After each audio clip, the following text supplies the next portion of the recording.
Hello and welcome back to the channel, and welcome back to part 14 of my sub setup series. Now in this series I take your drift setups that you send to me and I showcase them here on the channel, so everything you are about to see has nothing to do with me. I'll just be testing out the setup and giving you guys an idea of exactly how it is. This time round it's Dot.cfg that has sent the setup over to me, and it's for the Audi R8 LMS car. Now this isn't the first time that Dot.cfg has sent a build over to me. If you've been following this series for long enough, you'll know that he's already got a Camaro SS on the leaderboard there with a score of 10,661 points. But with this build, obviously he's looking for a much bigger score than that and wants to see if he can get to the top of the table. But you're just going to have to wait a couple of minutes to find out exactly how this one did. Now this car is an interesting choice. It's another car that I've never personally shown here on the channel. It's actually a car I've never personally used up until I had to go with this setup. And it's another really nice, easy car to use. In fact, I've really enjoyed using this one actually for the drift trials, which might give you a little bit of a clue just how good it's going to be for this upcoming challenge. It's funny this video should be coming out now because it was only literally a couple of days ago that I had my first request for this car for me to do it personally here on the channel. And I haven't bothered answering it because in all honesty, the build that Dot.cfg has sent over to me is so good that I'm probably just going to use it on my own car, and there's no real need, or I don't feel the need anyway, to change anything about it. So I urge you all, really, if you've got this car already in your garage, you've got a few mileage points to mess around with, why not give this one a go? I'm personally really enjoying it and I think you guys will too. So as always, I am going to be putting this one around the Dragon Trail Drift Trail to see exactly how it does and how it's going to do up against the other cars on the leaderboard. So far it's getting really tight at the top. Ghost Monster still leads with the M4 Group 4 at 11,060 points. You got Urpula in second place and Justice Magnetic in third place as well.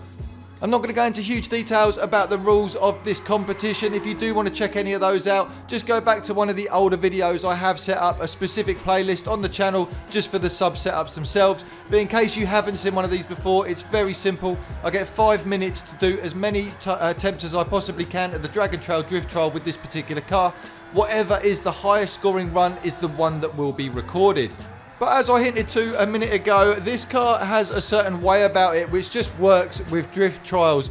There is a few cars that I've come across like this, most notably the NSX before this as well, which just loves dishing out points for some reason. So anyway, going into this, I knew this was going to be a relatively strong car. But let's just take a look at exactly how it did.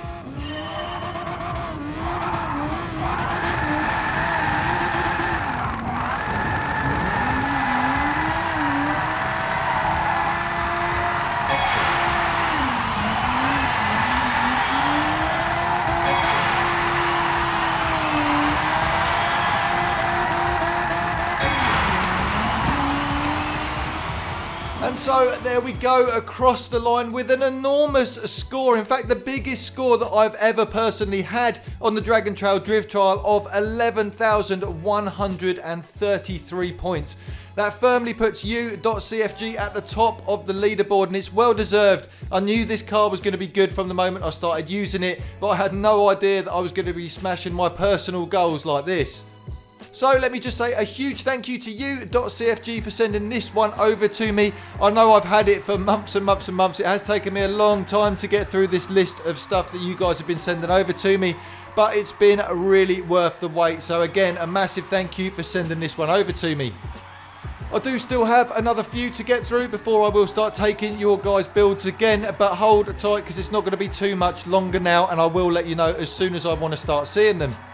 As always, what I'm going to do now is take you over to the setup that was sent over to me so you can copy down exactly what he sent to me and give it a go yourselves. But what I would really like to see, and something that doesn't happen a great deal on these videos, is I'd love to see your feedback down below directly to Dot.cfg so we can see exactly what you think of his build. Also, while you're there, if you haven't done so already, make sure you subscribe, hit post notifications so you don't miss any of the new videos that I upload. And also, don't forget to give the video a like if you like what you've seen today.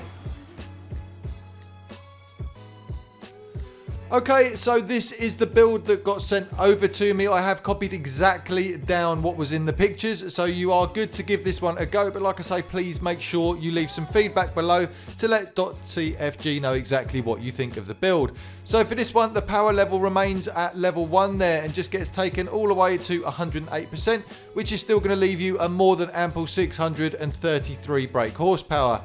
Weight reduction wise, again, just left that on level 1 there, but just lowered it all the way to the bottom to 94%, and that's going to leave you 1,151 kilograms. Traction control for this build is set to 0, and he's gone for comfort hard tyres both front and rear. The brake balance for this one is left exactly where it was at 0. Now ride height on the front, he's gone for 55, and on the rear is 65, so you just want to be lowering it as far as you possibly can. With a natural frequency, you've got 3.11 on the front and the same on the rear too. And the anti-roll bar stays the same as normal there at 7 on the front and 4 on the rear. Compression and rebound are nice and simple here too at 55, 55 and 85 and 85. With the camber angle on the front set to 2.6 and on the rear 2.2. With the toe angle on the front, he's gone for out 0.35, and on the rear it's in 0.4. And the downforce you want to be setting down to the bottom here, so 300 on the front and 700 on the back. Differential he has set to fully customised. Now this is set to 20, 40 and 30. And the transmission is a non-synchronous sequential, no need to adjust it, and just leave it exactly as it is. So as you can see, not a huge amount of adjustments done there, but the results really do speak for themselves. I really do hope you guys enjoy this build as well. Thanks ever so much for coming by the channel today, and I'll see you all on the next one.